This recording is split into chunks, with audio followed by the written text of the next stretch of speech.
લોભામણી લાલચમાં આવી અનેક લોકો નાણાકીય છેતરપિંડીની ભોગ બનતા હોય છે, જેના કિસ્સામાં વારંવાર પ્રકાશમાં આવતા રહે છે. ત્યારે નવસારી શહેરમાં ફાઇનાન્સ કંપની શરૂ કરી લોકોને કરોડો રૂપિયા ડૂબાડી દેવાનો કિસ્સો પોલીસના ચોપડે નોંધાયો છે.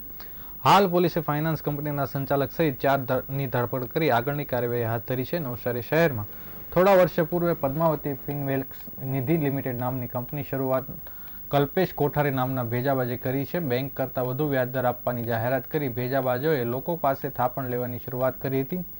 કોઠારીના સાતીર ભેજાની ઉપજ એવી લોભામણી સ્કીમમાં લોકો આવવા લાગ્યા હતા. કોઠારીને કરોડો રૂપિયાની થાપણ મળવા લાગી હતી. બાદમાં કોઠારીએ રિઝર્વ બેંકની કોઈપણ નોંધણી વગર જ બેંક જેવા કારોબારની શરૂઆત કરી નાખી હતી અને daily recurring gold loan, home loan વગેરે પણ કંપની આપશે તેવી જાહેરાત કરવાની શરૂઆત કરી છે, જેને લઈ રોકાણકારો આકર્ષાયા અને એક જ પરિવારના 26 જેટલા સભ્યોએ કોઠારીની પદ્માવતી ફિનવેક્સ નિધિ લિમિટેડ કંપનીમાં 2 કરોડ 37 લાખનું માતબર રોકાણ કર્યું હતું.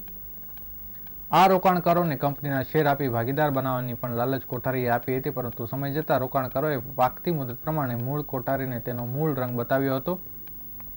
રૂપિયાની ચૂકવણી અંગે વાયદાઓ કરવા લાગ્યો હતો. જોકે આખરે આ મામલામાં રોકાણકારોને છેતરપિંડીનો ભોગ બન્યા હોવાનું જાણતા પોલીસનું શરણ લીધું હતું. રોકાણકારોએ નવસારી ટાઉન પોલીસ મથકમાં કલ્પેશ કોઠારી સહિત કંપનીના 5 કર્મચારીઓ વિરુદ્ધ ફરિયાદ કરતા પોલીસે ગુનો નોંધી લોકલ ક્રાઇમ બ્રાન્ચને તપાસ સોંપાઈ હતી. જે તપાસમાં પોલીસે મુખ્ય આરોપી કલ્પેશ કોઠારીની પ્રાથમિક પૂછપરછ કર્યા બાદ કુલ 4 આરોપીની ધરપકડ કરી છે. આ મામલામાં પોલીસ ફરિયાદ થયા બાદ વધુ રોકાણકારો પોલીસ સમક્ષ પહોંચ્યા હતા. જે રોકાણકારોએ પણ પોતાના પુરાવા રજૂ કરતા પદ્માવતી ફિનવેક્સ દ્વારા આચરવામાં આવેલ છેતરપિંડીનો આંકડો રૂપિયા 3 કરોડ 8 લાખ ઉપર પહોંચ્યો છે.